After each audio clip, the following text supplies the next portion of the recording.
Iniciando mais uma semana do Esporte Mais, ao meu lado Pedro Paes, a gente vai falar hoje sobre Brasileiro, Copa do Brasil, sobre esporte nas cidades e muito mais. Valeu, Pedrinho, agora no Esporte Mais.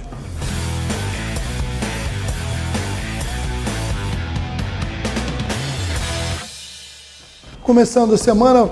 Tudo bem? Tranquilo? Tudo bem, Maurício. Beleza. Então vamos falar, né? Vamos falar do Campeonato Brasileiro aí. Vamos ver os resultados e você comentar pra gente os jogos que movimentaram os clubes do Rio de Janeiro nesse final de semana. Vamos aos jogos do final de semana, Brasileirão, começando com a goleada do Criciúma em cima do Vasco, 4-0 em São Januário. O vice-líder Atlético Mineiro ganhou fora de casa do Cuiabá por 3-0. Também no sábado, o Bahia, em jogo de muita reclamação por parte do Grêmio sobre a arbitragem, Bahia venceu o Grêmio por 1-0. O domingo de manhã começou com um clássico carioca, horário sinistro, mas um bom jogo, bem movimentado, e o Botafogo muito bem taticamente, embora o Flamengo tenha maior posse de bola, foi o Botafogo quem liquidou a fatura em 2-0. O Cruzeiro venceu o Vitória por 3-1. O Corinthians conseguiu finalmente vencer no campeonato e justamente em cima do Fluminense, 3-0 na Neoquímica Arena. E aí depois só empates.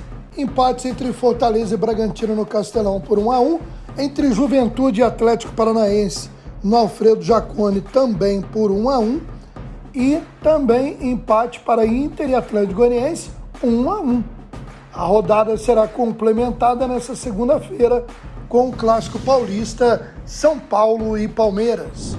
Pedrinho, é duro, né, ter que falar sobre o seu time depois de um jogo desse. Mas o que dizer do Vasco e essa derrota em casa para o Criciúma?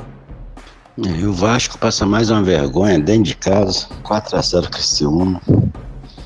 Olha, nos últimos 11, 12 anos, sei lá, eu acho que o Vasco diminuiu muito, né? Parece um time pequeno, mesmo jogando em casa. Tirar uma Copa do Brasil e ganhou, teve uma participação boa nesses 11 anos, ou 12, numa Libertadores, e só, acabou. O Vasco é hoje um grande que joga como time pequeno, tem medo e demite técnicos com SAF, com grandes profissionais, com não sei quem, o Bambambam do mercado, e tá essa porcaria que tá o Vasco. Contrata mal, não tem um esquema de jogo, e tomar de 4 do Criciúma dentro de casa, parece que queriam jogar o técnico no fogo, só pode. Engraçado que o técnico se demite e depois fala que foi demitido. Tem a questão aí da multa. Resumo da ópera, é uma bagunça, o Vasco não se arruma, vai continuar sofrendo, e só Deus e mais ninguém para dar um jeito no Vasco, porque olha, que dureza ser vascaíno. Bom, Pedrinho, e o jogão da parte da manhã no domingo, hein? 2-0 Botafogo assumindo a liderança da competição com 9 pontos ganhos. O que você achou do clássico? E no clássico carioca, Botafogo 2-0 no Flamengo, Luiz Henrique, golaço, e Savarino fizeram os gols. O Flamengo jogou até bem o primeiro tempo, mas tem um número aí que explica mais ou menos isso aí. O Flamengo deu 14 chutes ao gol. Nenhum chute foi dentro do gol, todos eles para fora. O Botafogo sentiu muito a pressão do Flamengo no primeiro tempo, voltou no segundo com mais vontade. O Botafogo é aquele time que, quando está bem organizado, com a ligação, com o jogador de velozes, a ligação no meio campo, defesa, tudo funciona, que é uma beleza. O calor também atrapalhou um pouco o jogo. Jogar 11 horas da manhã num sol daquele não é fácil, mas eles têm que estar preparados, né? Que isso aí envolve dinheiro, venda de jogos para a Europa, E é isso, Botafogo aí brilhantemente, né? Tá já na primeira colocação desde o ano passado que isso não acontecia. E tem tudo aí para encaixar um momento bom, o time tá bem, um time compacto, um time que reage bem, porque o primeiro tempo o Flamengo fez uma pressão boa no Botafogo, o Botafogo aguentou, soube sofrer, mas a diferença foi, eu acho, ao meu ver também, a intensidade ali dos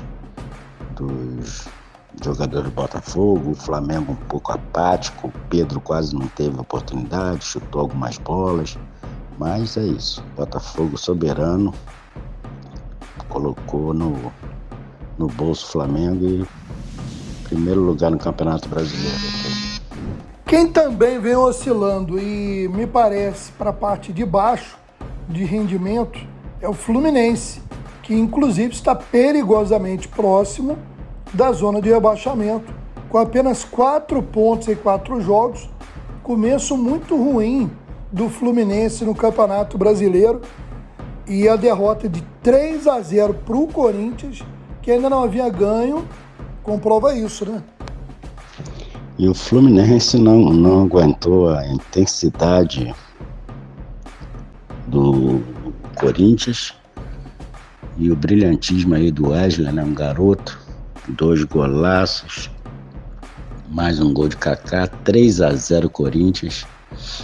O Fluminense parece que não encaixou o jogo ainda, claro que tem problemas, tem um time um pouco envelhecido, fez contratações pontuais, mas teve o problema dos garotos aí que saíram aí na balada, essa coisa toda, mas o Flamengo não encaixa, é só marcar em cima, eles estão sem saída de bola, passaram um sufoco primeiro tempo, segundo tempo, vamos melhorar, coisa e tal, começo do jogo já toma um gol, quebra totalmente o esquema do Diniz e continua sem saída de bola. O Fluminense tem que rever aí os conceitos, o Diniz já marcaram como se joga com o Fluminense, é só fechar a saída de bola deles, adiantar o meio campo, é isso, é praticamente isso. Uma marcação bem encaixada no Fluminense, o Fluminense fica no sufoco. Todos os jogos que o Fluminense recebeu esse tipo de pressão, não conseguiu sair, não conseguiu fazer quase nada. E tá passando já, chegando quase no meio do ano, e o Fluminense não encaixa o seu jogo. Acho que o Diniz tem que rever algumas situações. Marcelo, sabe, muito lento, um cracaço, ninguém vai tirar nunca a história dele, mas tem jogadores ali que, tirando o Fábio, né, que é goleiro com 50 anos, ele vai agarrar bem do mesmo jeito. Então é isso. E o Corinthians deu uma bela melhorada, né, uma garotada aí com força, com vontade e jogando muito bem. E o Fluminense tem que rever os conceitos. Ô Pedrinho, mas agora nós vamos falar de outra competição nacional que começa a sua terceira fase com a entrada daqueles clubes que estão na Libertadores, na Sul-Americana. Acho que ganham, né? Que ganham Copa Verde, etc e tal. Acho que ganham a Copa do Brasil também. Geralmente são eles, né? Ultimamente tem sido há um bom tempo que não tem zebra, né? Só no passado. A gente teve um passado paulista de Jundiaí, Criciúma. Chega, mano. Ultimamente nem em semifinal. Acabou, cara, tá polarizando. Isso acontece na Europa, no Brasil, é grana que manda. Infelizmente. Vamos lá. Terceira fase da Copa do Brasil começa nessa terça. Tem Operário de Ponta Grossa, lá do Paraná, contra o Grêmio. O Bahia contra o Criciúma, aí um confronto de duas equipes de Série A. Na quarta-feira, o Sampaio Corrêa vai jogar contra o Fluminense, mas vai levar esse jogo lá pro Kleber Andrade, lá em Vitória. Abriu mão de jogar em casa. Graninha, né? Torcida aqui no Espírito Santo, hein? Tranquilo. O Souza. Esse nome dá arrepio, Souza. Terminou o Cruzeiro na primeira fase, passou para a terceira fase e recebe o RB Bragantino lá no Marizão, na Paraíba, isso já na quarta-feira. O jogo do Fluminense também na quarta-feira. O Fluminense vai jogar 4 horas da tarde. Aí Não, feriado é feriado, né? Feriado dia 1º. Feriado 1º de maio, por isso que o jogo é de tarde. Quinta-feira, Goiás e Cuiabá, jogo aí do Centro-Oeste. Quinta-feira no Nilton, lá no Engenhão, que for 19 horas, Botafogo e Vitória, confronto difícil. Quarta-feira, 19 horas, no Castelão, Fortaleza e Vasco. Já viu? Eu não... Complicado. O Flamengo, além de ter um timaço, ainda dá uma sorte, né? O adversário do Flamengo Copa do Brasil, Amazonas. Primeiro jogo no Maracanã, 9h30 de quarta-feira. No Mangueirão, vai ter o Águias de Marabá, na quinta-feira contra o São Paulo. O Palmeiras pega um time do seu estado, que é o Botafogo de Ribeirão Preto. Um time... o Ipiranga vai receber o Atlético Paranaense. Clássico gaúcho entre Internacional e Juventude. CRB e Ceará, acho que é o único confronto que não tem nenhum time da primeira divisão. E América de Natal e Corinthians. Brusque e Atlético Goianiense, Atlético Mineiro e Sport. Vamos para os times do Rio rapidamente. Botafogo e Vitória, primeiro jogo em casa. Tem que fazer o resultado, né? Não, e jogo difícil. O Vitória tá massacrando lá o Bahia. Toda hora é campeão estadual, brasileiro tá... Não vai ser jogo fácil, não. Time bom. O Botafogo tem que trabalhar bem. Isso. O Fluminense pegando o Sampaio Correia. O Fluminense é favorito, vai decidir no Maracanã, mas não pode dar mole. Mata-mata. Não se complicar, né? Claro. Vasco, esse é pedreiro, hein? Esse é o pior. O Vasco foi o que pegou pior toda no sorteio, toda tabela. O jogo mais difícil é do Vasco. Pegar o Fortaleza lá. Só se o cara der umas férias lá pro jogador. Não, ganhou do Boca. Não, vai jogar em casa, volta, né? Mas tem que arrancar pelo menos, tentar trazer um empate, né? Até 1-0, para chegar aqui, ganhar de 1-0, o mínimo, vai pro pênalti, sei lá. O Vasco tá nessa situação, não podemos fugir disso. O clube é enorme, é gigante, mas o time não é, o time é um timinho. É verdade, infelizmente hoje, não só o Vasco como outros clubes aí de tradição estão vivendo isso. Flamengo e Amazonas, o Flamengo é franquíssimo favorito. Até a torcida do Flamengo lá no Amazonas, maior o Vasco também vai, nem tem, é 80%. E vai vender tudo que é ingresso, vai ver tudo vermelho e preto lá. É verdade. Bom, vamos agora falar um pouquinho dos clubes daí das divisões menores do futebol do Rio, porque está na véspera aí de começar a segundona com times de tradição que vão tentar voltar para a primeira divisão do futebol do Rio. Vamos dar um giro aí de informações. E nós vamos destacar os times do Rio de Janeiro nos campeonatos brasileiros das séries C e D, começando pelo Volta Redonda, que jogando em casa derrotou o Floresta do Ceará por 2-1. Ítalo Carvalho fez 1-0, o Romarinho empatou e já nos acréscimos da partida, MV foi derrubado na área e pênalti que Ítalo Carvalho bateu, fez seu segundo gol e segundo também do time da casa, que divide a liderança do brasileiro da Série C ao lado do Atlético de Minas Gerais e do Ipiranga do Rio Grande do Sul. Volta Redonda retorna aos gramados no sábado, dia 4, às 19h30, contra o São José em Porto Alegre. Na Série D, o Rio de Janeiro tem 3 equipes representantes. O vice-campeão carioca, o Nova Iguaçu, saiu empatando em sua primeira partida, jogando fora de casa, conseguiu um empate em 1-1 com o Democrata de Minas Gerais. Marcos Vinícius fez 1-0 para o Democrata e Albert, de pênalti, aos 51 do segundo tempo, garantiu o empate. Nova Iguaçu recebe no próximo sábado o Serra do Espírito Santo em seu estádio. Vale lembrar que o Nova Iguaçu mudou muito em relação ao time que disputou bem o campeonato estadual. Quem também ficou no empate foi o time da Portuguesa. Só que a Portuguesa jogou em casa e ficou no 0-0 com o Ipatinga no Estádio Luso Brasileiro, na Ilha do Governador. Próximo jogo da Portuguesa será sábado em Barra de São Francisco, no Espírito Santo, contra o Real Noroeste. E fechando a participação dos times do Rio, o Audax, rapaz, que o Audax está jogando a competição em virtude da boa campanha na Copa Rio do ano passado, já que esse ano ele foi muito mal no campeonato estadual. E começou mal na Série D, jogando no Espírito Santo contra o Serra, perdeu por 1-0. Detalhe, o Serra foi rebaixado no Campeonato Capixaba, estava 3 meses sem vencer. O Audax joga no próximo dia 7 de maio contra o Democrata de Sete Lagoas, em Moça Bonita. Bom, a gente termina com esportes olímpicos, mas eu só queria mais uma opinião sua, seguinte. Dentro disso tudo que a gente está vendo aí hoje no futebol brasileiro, internacional, vou reforçar o que eu te perguntei lá atrás. Brasileiro, Copa do Brasil, Libertadores. Flamengo é favorito, os 3.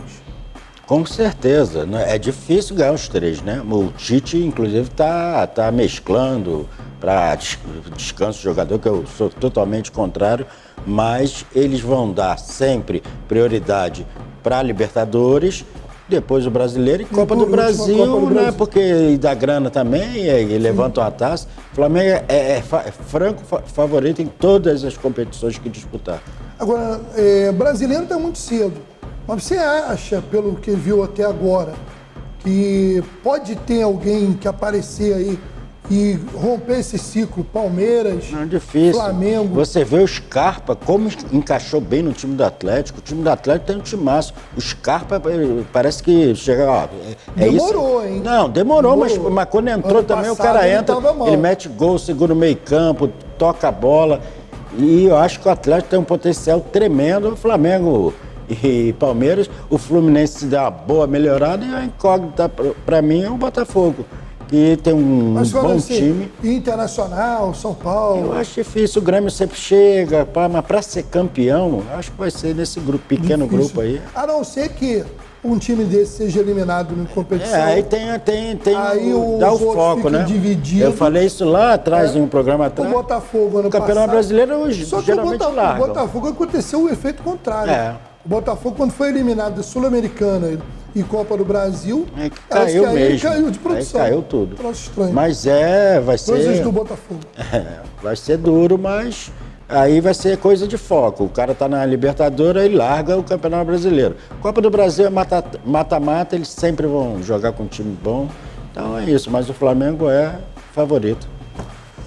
Vamos agora falar das outras modalidades do esporte, já de olho nos Jogos Olímpicos de Paris. A feríssima Bia Ferreira voltou a brilhar no boxe mundial.